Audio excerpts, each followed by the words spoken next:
Hi welcome back to my YouTube channel. ನಾನು ನಿಮ್ಮ ಪ್ರೀತಿಯ ಮಂಜುನಾಥ್ ವರ್ಷ. ಇವತ್ತು ನಾನು ಮಶ್ರೂಮ್ ಬಿರಿಯಾನಿ ಹೆಂಗೆ ಮಾಡೋದು ಮತ್ತು ಅದರಲ್ಲೇ ಮಸಾಲೆ ಎರಡೂ ಕೂಡ ಹಾಕ್ಕೊಂಡು ಗ್ರೇವಿ ಹೆಂಗೆ ಮಾಡೋದು ಅಂತ ತೋರಿಸ್ತಾ ಇದ್ದೀನಿ.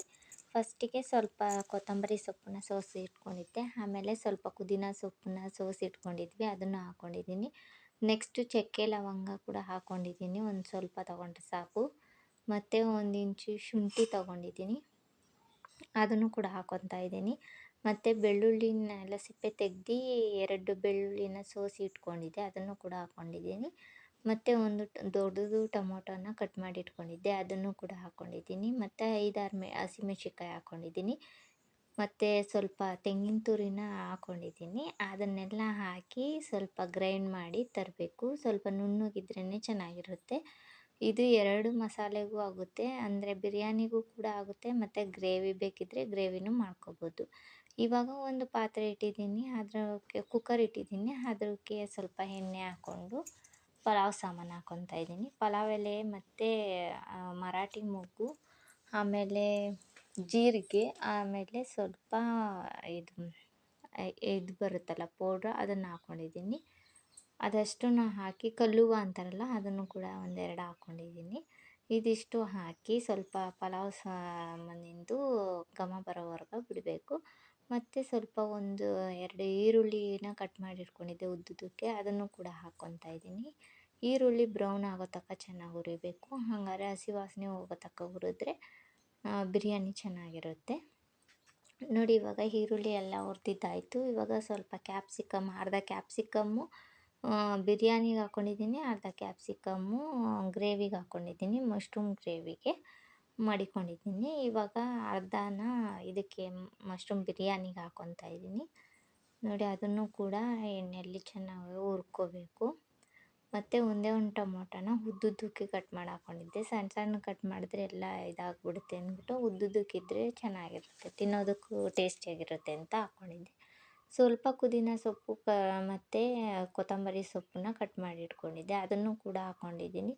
ರುಬ್ಬಕ್ಕೆ ಹಾಕ್ಕೊಳೋದ್ರಿಂದ ಮೇಲೇನು ಹಾಕ್ಕೊಳೋ ಅವಶ್ಯಕತೆ ಏನಿಲ್ಲ. ನನ್ನ ಮನೇಲಿ ಜಾಸ್ತಿ ಇತ್ತು ಅನ್ನೋದಕ್ಕೋಸ್ಕರ ನಾನು ಹಾಕ್ಕೊಂಡಿದ್ದೀನಿ.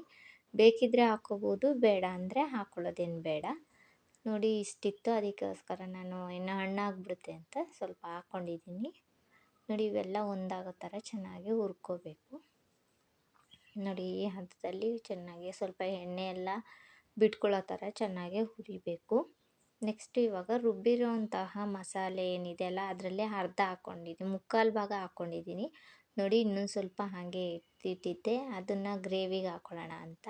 ಅದ್ರ ಜೊತೆ ಇನ್ನು ಸ್ವಲ್ಪ ಮಸಾಲೆ ಐಟಮ್ ಆ್ಯಡ್ ಮಾಡಿಕೊಂಡ್ರೆ ಅದು ಗ್ರೇವಿಗೂ ಕೂಡ ಮಸಾಲೆ ಈ ಎರಡಕ್ಕೂ ಒಂದೇ ಆಗುತ್ತೆ. ಮತ್ತು ಇವಾಗ ಇದೆಲ್ಲ ಖಾರ ಹಾಕಿದ್ಮೇಲೆ ಖಾರ ಹಸಿ ವಾಸನೆ ಹೋಗೋ ತನಕ ಸ್ವಲ್ಪ ಬಾಡಿಸ್ಕೋಬೇಕು. ಸ್ವಲ್ಪ ಧನಿಯಾ ಪುಡಿನ ಹಾಕ್ಕೊಂಡಿದ್ದೀನಿ, 1 ಸ್ಪೂನ್ ಧನಿಯಾ ಪುಡಿ ಹಾಕ್ಕೊಂಡಿದ್ದೀನಿ. ಮತ್ತು 1 ಸ್ಪೂನ್ ಖಾರದ ಪುಡಿ, ಮನೆಯಲ್ಲೇ ಮಾಡಿರೋ ಖಾರದ ಪುಡಿ ಆಗಿರೋದ್ರಿಂದ ನಾನು 1 ಸ್ಪೂನ್ ಮಾತ್ರ ಯೂಸ್ ಮಾಡ್ತಾಯಿದ್ದೀನಿ. ನೀವು ಬೇಕಿದ್ದರೆ ಖಾರ ಇಲ್ಲ ಅಂದರೆ 2 ಸ್ಪೂನ್ ಬೇಕಾದ್ರೂ ಯೂಸ್ ಮಾಡ್ಬೋದು. ಮತ್ತು ನಾನು ಹಸಿಮೆಣ್ಸಿನ್ಕಾಯಿ ಹಾಕಿರೋದ್ರ ಕಾರಣ 1 ಸ್ಪೂನ್ ಹಾಕ್ಕೊಂಡಿದ್ದೀನಿ. ನೋಡಿ, ಇಷ್ಟು ಹಾಕ್ಕೊಂಡಿದ್ದೀನಿ. ಇದು ಮನೆಯಲ್ಲೇ ಮಾಡಿರೋದು, ಕಲರ್ ಕೂಡ ಚೆನ್ನಾಗಿದೆ ಮತ್ತು ಖಾರ ಕೂಡ ಚೆನ್ನಾಗಿದೆ. ಸ್ವಲ್ಪ ಅರಿಶಿನ ಪುಡಿ ಹಾಕ್ಕೊಂಡಿದ್ದೀನಿ, ಒಂದು ಅರ್ಧ ಸ್ಪೂನಷ್ಟು ಅರಿಶಿನ ಪುಡಿ ಹಾಕ್ಕೊಂಡಿದ್ದೀನಿ. ನೆಕ್ಸ್ಟ್ ಒಂದೇ ಒಂದು ಸ್ವಲ್ಪ ಗರಂ ಮಸಾಲ ಹಾಕ್ಕೊಂಡಿದ್ದೀನಿ, ಏಕೆಂದರೆ ಅದು ಬಿರಿಯಾನಿ ಫ್ಲೇವರ್ ಬರಲಿ ಅನ್ನೋದಕ್ಕೋಸ್ಕರ ಸ್ವಲ್ಪ ಗರಂ ಮಸಾಲ ಪೌಡ್ರ್ ಹಾಕ್ಕೊಂಡಿದ್ದೀನಿ. ನೆಕ್ಸ್ಟ್ ಇದನ್ನೆಲ್ಲ ಹಾಕಿದ್ಮೇಲೆ ಸ್ವಲ್ಪ ಮಸಾಲೆ ಎಲ್ಲ ಒಂದಾಗೋ ಥರ ಚೆನ್ನಾಗಿ ತಿರುಗಿಸಿ ಅದನ್ನು ಕುದಿಯೋದಕ್ಕೆ ಬಿಡಬೇಕು. ಇದೆಲ್ಲ ಆದಮೇಲೆ ಸ್ವಲ್ಪ ಮೊಸರಿತ್ತು, ಅದನ್ನು ಕೂಡ ಅಲ್ಲೇ ನಾವು ಇದರಿಂದ ಬೇಕ್ರಿಯಿಂದ ತಂದಿದ್ವಿ, ಅದರಲ್ಲಿ ಒಂದು ಸ್ವಲ್ಪ ಮೊಸರನ್ನ ಹಾಕ್ಕೊಂಡಿದ್ದೀನಿ. ಮನೆಯಲ್ಲೇ ಮಾಡಿರೋದು ಖಾಲಿಯಾಗಿತ್ತು, ಅದಕ್ಕೋಸ್ಕರ ನಾವು ಬೇಕ್ರಿಲಿ ತಂದು ಹಾಕ್ಕೊಂಡಿದ್ದೀನಿ. ಮನೆಯಲ್ಲೇ ಮಾಡಿರೋದಾದರೆ ಸ್ವಲ್ಪ ಚೆನ್ನಾಗಿರೋದನ್ನು ಸ್ವಲ್ಪ ಹಾಕ್ಕೊಂಡ್ರೆ ಸಾಕಾಗುತ್ತೆ. ನೋಡಿ, ಇದೆಲ್ಲ ಹಾಕಿದ್ಮೇಲೆ ಸ್ವಲ್ಪ ಅಣಬೆನ ನೀಟಾಗಿ ಕಟ್ ಮಾಡಿ ತೊಳೆದು ಇಟ್ಕೊಂಡಿದ್ದೆ, ಅದನ್ನು ಕೂಡ ಅರ್ಧ ಹಾಕ್ಕೊಂಡಿದ್ದೀನಿ. 2 ತಂದಿದ್ವಿ, 2ರಲ್ಲಿ ಒಂದನ್ನು ಇದಕ್ಕೆ ಹಾಕ್ಕೊಂಡಿದ್ದೀನಿ, ಒಂದನ್ನು ಗ್ರೇವಿಗೆ ಅಂತ ಪಕ್ಕದಲ್ಲೇ ಇಟ್ಕೊಂಡಿದ್ದೆ ಕಟ್ ಮಾಡಿ ತೊಳೆದು. ನೋಡಿ, ಇದೆಲ್ಲ ಆಯಿತು. ಮಶ್ರೂಮು ಬೇಗ ಬೆಂದೋಗುತ್ತೆ, ಅದನ್ನೇನು ಚೆನ್ನಾಗಿ ಬೇಯಿಸೋ ಅವಶ್ಯಕತೆ ಏನಿಲ್ಲ, ಚಿಕನ್ ಥರ ಬೇಗ ಬೇಯೋದ್ರಿಂದ. ಹಾಗೇ ಅಕ್ಕಿ ಹಾಕ್ಕೊಂಡು ತೊಳೆದಿಟ್ಕೊಂಡಿದ್ದೆ, ಅಕ್ಕಿನ ಸೋನಾ ಮಸೂರಿ ಅಕ್ಕಿ. ಇವಾಗ ನಾವು ಯಾವ ಕಪ್ಪಲ್ಲಿ ಅಕ್ಕಿ ತೊಗೊಂಡಿರ್ತೀವೋ ಅದೇ ಕಪ್ಪಲ್ಲೇ ನೀರನ್ನ ಹಾಕಬೇಕು. ಅಂದರೆ 3 ಕಪ್ ಅಕ್ಕಿ ಹಾಕಿದ್ರೆ 6 ಕಪ್ಪು ನೀರು ಹಾಕಬೇಕು. ಡಿಪೋ ಅಕ್ಕಿ ಆದರೆ 3 ಕಪ್ ಅಕ್ಕಿಗೆ 5 ಕಪ್ ನೀರು ಹಾಕಬೇಕು. ಇದನ್ನು ನಾವು ನೀರು ಎಷ್ಟು ಕರೆಕ್ಟಾಗಿ ಹಾಕ್ತೀವೋ ಅಷ್ಟು ರುಚಿಯಾಗಿ ಬರುತ್ತೆ ಬಿರಿಯಾನಿ. ನೋಡಿ ಈ ಥರ ಎಲ್ಲ ಹಾಕಿದ್ಮೇಲೆ ಒಂದು ಸರ್ತಿ ತಿರುಗಿಸ್ಬೇಕು. ಸ್ವಲ್ಪ ಬಿರಿಯಾನಿ ಪೌಡ್ರಿತ್ತು ಅದನ್ನು ಕೂಡ ಹಾಕ್ಕೊಂಡಿದ್ದೀನಿ, ತೇಜು ಬಿರಿಯಾನಿ ಪೌಡರ್ ಅಂತ, ಅದರಲ್ಲಿ ಅರ್ಧ ಹಾಕ್ಕೊಂಡಿದ್ದೀನಿ. ನೆಕ್ಸ್ಟು ರುಚಿಗೆ ತಕ್ಕಷ್ಟು ಉಪ್ಪು ಹಾಕ್ಕೊಬೇಕು. ನಾನು 3 ಕಪ್ ಹಾಕಿರೋದಕ್ಕೆ ಸ್ವಲ್ಪ ಜಾಸ್ತಿನೇ ಹಾಕ್ಕೊಂಡಿದ್ದೀನಿ ಉಪ್ಪನ್ನ. ಇದೆಲ್ಲ ಆದಮೇಲೆ ಒಂದು ಕುದಿ ಬಂದಮೇಲೆ ಅದು ಕುಕ್ಕರ್ನ ಕ್ಲೋಸ್ ಮಾಡಿ ಒಂದು ವಿಷಿಲ್ ಬಂದರೆ ಸಾಕು. ಒಂದು ವಿಷಿಲ್ ಬಂದರೆ ಬಿರಿಯಾನಿ ರೆಡಿ ಆಗುತ್ತೆ. ಇವಾಗ ಗ್ರೇವಿ ಮಾಡೋದಕ್ಕೆ ಪಕ್ಕದಲ್ಲಿ ಇಟ್ಕೊಂಡಿದ್ದೀನಿ. ನೋಡಿ, ಗ್ರೇವಿ ಮಾಡೋದಕ್ಕೆ ಒಂದು ಪಾತ್ರೆ ತೊಗೊಂಡಿದ್ದೀನಿ. ಅದಕ್ಕೆ ಸ್ವಲ್ಪ ಎಣ್ಣೆ ಹಾಕಿ ಈರುಳ್ಳಿ ಹಾಕಿದ್ದೀನಿ. ಈರುಳ್ಳಿನ ಚೆನ್ನಾಗಿ ಫ್ರೈ ಆಗೋದಕ್ಕೆ ಬಿಡಬೇಕು. ಒಂದು ಈರುಳ್ಳಿ ಆದರೆ ಸಾಕಾಗುತ್ತೆ. ಒಂದು ಒಂದು ಪ್ಯಾಕೆಟ್ ಮಶ್ರೂಮ್ಗೆ ಒಂದು ಈರುಳ್ಳಿ ಆದರೆ ಸಾಕಾಗುತ್ತೆ. ಮತ್ತು ಅರ್ಧ ಕಟ್ ಮಾಡಿ ಇಟ್ಟಿರೋ ಕ್ಯಾಪ್ಸಿಕಮ್ ಇತ್ತಲ್ಲ, ಅದನ್ನೇ ವೇಸ್ಟ್ ಮಾಡೋದು ಅಂತ, ಗ್ರೇವಿಗೆ ಆಗುತ್ತೆ ಅಂತ ಅದನ್ನು ಕೂಡ ಕಟ್ ಮಾಡಿ ಇಟ್ಕೊಂಡಿದ್ದೀನಿ.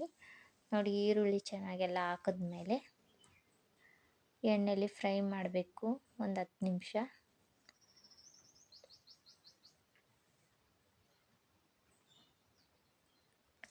ನೋಡಿ, ಈ ಥರ ಚೆನ್ನಾಗಿ ತಿರುಗಿಸಿ ಫ್ರೈ ಮಾಡಬೇಕು. ಒಂದು ಬಾಣಲಿಲಿ ಮಾಡಿದ್ರೆ ಸಾಕಾಗುತ್ತೆ, ಗ್ರೇವಿ ಆಗಿರೋದ್ರಿಂದ. ನೆಕ್ಸ್ಟು ಸ್ವಲ್ಪ ಕ್ಯಾಪ್ಸಿಕಮ್ ಹಾಕ್ಕೊಂಡಿದ್ದೀನಿ, ಅದನ್ನು ಕೂಡ ನೀಟಾಗಿ ತಿರುಗಿಸಿ ಹಾಕಿದ್ದೀನಿ. ನೆಕ್ಸ್ಟು ಒಂದು ಟೊಮೊಟೊ ಕಟ್ ಮಾಡಿ ಇಟ್ಕೊಂಡಿದ್ದೆ, ಇದನ್ನು ಸಣ್ಣದಾಗಿ ಕಟ್ ಮಾಡಿ ಇಟ್ಕೋಬೇಕು. ಬಿರಿಯಾನಿಗೆ ಮಾತ್ರ ಉದ್ದುದಕ್ಕೆ ಕಟ್ ಮಾಡಿ ಇಟ್ಕೊಂಡಿದ್ದೆ.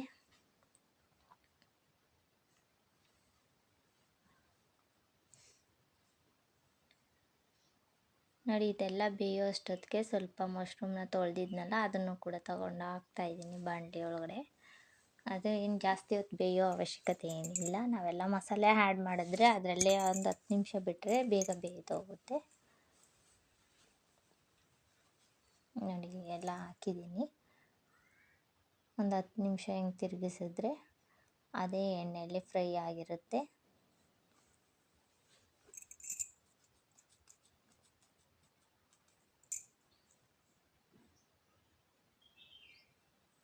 ನೋಡಿ, ಇವಾಗೆಲ್ಲ ತಿರುಗಿಸಿದಾಯಿತು.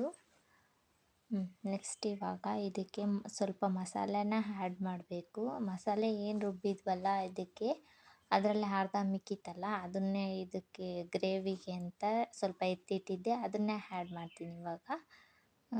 ಜಾಸ್ತಿ ನೀರು ಹಾಕ್ಕೊಳ್ಳೋ ಅವಶ್ಯಕತೆ ಇಲ್ಲ. ಗ್ರೇವಿ ನಿಮ್ಗೆ ಯಾವ ಹದಕ್ಕೆ ಬೇಕೋ ಅಷ್ಟು ನೀರು ಹಾಕ್ಕೊಂಡ್ರೆ ಸಾಕಾಗುತ್ತೆ. ಸಾಂಬಾರು ರೀತಿ ಬೇಡ, ಸ್ವಲ್ಪ ಗಟ್ಟಿಗಿದ್ರೇ ಚೆನ್ನಾಗಿರುತ್ತೆ. ನೋಡಿ, ಎಲ್ಲ ಮಸಾಲೆ ಎಲ್ಲ ಪೂರ್ತಿ ಹಾಕಿದ್ದೀನಿ ಇದಕ್ಕೆ. ಇವಾಗ ನೀರು ಹಾಕಿ ಸ್ವಲ್ಪ ಉಪ್ಪು ಹಾಕ್ತೀನಿ. ಉಪ್ಪು ಹಾಕಿ ಚೆನ್ನಾಗಿ ಸ್ವಲ್ಪ ಅದನ್ನು ಬಾಡೋದಕ್ಕೆ ಬಿಡಬೇಕು. ಇನ್ನು ಇದಕ್ಕೆ ಮಸಾಲೆ ಒಂದು ಸ್ಪೂನು ಧನಿಯಾ ಪುಡಿ, ಗರಂ ಮಸಾಲ ಎಲ್ಲ ಹಾಕ್ಕೊಂಡಿದ್ದೀನಿ ಇದಕ್ಕೆ. ನೋಡಿ, ಗರಂ ಮಸಾಲ ಹಾಕಿದ್ದೀನಿ, ಸ್ವಲ್ಪ ಹಾಕಿದ್ರೆ ಸಾಕು. ಏಕೆಂದರೆ ನಾನು ಮಾಡ್ತಿರೋದು ಒಂದೇ ಒಂದು ಮಶ್ರೂಮ್ ಪ್ಯಾಕೆಟಿಂದ ಅಲ್ವಾ, ಅದಕ್ಕೋಸ್ಕರ ನಾನು ಸ್ವಲ್ಪನೇ ಹಾಕಿದ್ದೀನಿ. ನೀವು ಎಷ್ಟೆಷ್ಟು ಮಾಡ್ತೀರೋ ಅಷ್ಟನ್ನು ಹಾಕ್ಕೊಂಡು ಮಾಡ್ಕೋಬೋದು. ಒಂದು ಸ್ಪೂನ್ ಧನಿಯಾ ಪುಡಿ ಕೂಡ ಆ್ಯಡ್ ಮಾಡ್ಕೊಂಡಿದ್ದೀನಿ ಇಲ್ಲಿ. ನಾನು ಇಲ್ಲೇನು ಖಾರದ ಪುಡಿ ಏನು ಯೂಸ್ ಮಾಡಿಲ್ಲ, ಏಕೆಂದರೆ ಹಸಿಮೆಣ್ಸಿಕಾಯಿ ರುಬ್ಬಿದ್ನೆಲ್ಲ ಗ್ರೇವಿಗಲ್ವ ಗಟ್ಟಿಗೆ ಇರಲಿ ಅಂದ್ಬಿಟ್ಟು ನಾನು ಖಾರದ ಪುಡಿ ಯೂಸ್ ಮಾಡೋಕ್ಕೆ ಹೋಗಿಲ್ಲ. ಸ್ವಲ್ಪ ಉಪ್ಪು ಹಾಕ್ಕೊಂಡಿದ್ದೀನಿ. ನಿಮಗೆ ಏನಾದರೂ ಖಾರ ಕಡಿಮೆ ಆಯಿತು ಅಂದರೆ ಸ್ವಲ್ಪ ಬೇಕಿದ್ದರೆ ಖಾರದ ಪುಡಿನ ಹಾಕ್ಕೋಬೋದು. ಮತ್ತು ಸ್ವಲ್ಪ ಕೊತ್ತಂಬರಿ ಸೊಪ್ಪಿತ್ತು, ಅದನ್ನು ಕೂಡ ಹಾಕ್ಕೊಂಡಿದ್ದೀನಿ ಮೇಲೆ. ನೋಡಿ, ಇದೆಲ್ಲ ಚೆನ್ನಾಗಿ ತಿರುಗಿಸ್ಬಿಟ್ಟು ಚೆನ್ನಾಗಿ ಕುದಿಯೋದಕ್ಕೆ ಬಿಡಬೇಕು. ನೀವು ಬೇಕಿರೋ ಮಶ್ರೂಮ್ ಜೊತೆನೂ ತಿನ್ಬೋದು, ಮಶ್ರೂಮ್ ಬಿರಿಯಾನಿನ ಮೊಸರು ಜೊತೆನೂ, ಇಲ್ಲ ಅಂದರೆ ಮಶ್ರೂಮ್ ಗ್ರೇವಿ ಜೊತೆನೂ ಕೂಡ ತಿನ್ಬೋದು. ನೋಡಿ, ಇಲ್ಲಿ ಎಲ್ಲ ಊಟ ಮಾಡ್ತಾಯಿದ್ದೀವಿ. ಸಾಯಂಕಾಲ ಆಯಿತು, ಕರೆಂಟ್ ಬೇರೆ ಇರಲಿಲ್ಲ, ಅದಕ್ಕೋಸ್ಕರ ಅಷ್ಟು ಕ್ಲಿಯರಾಗೇನು ಕಾಣಿಸಿಲ್ಲ.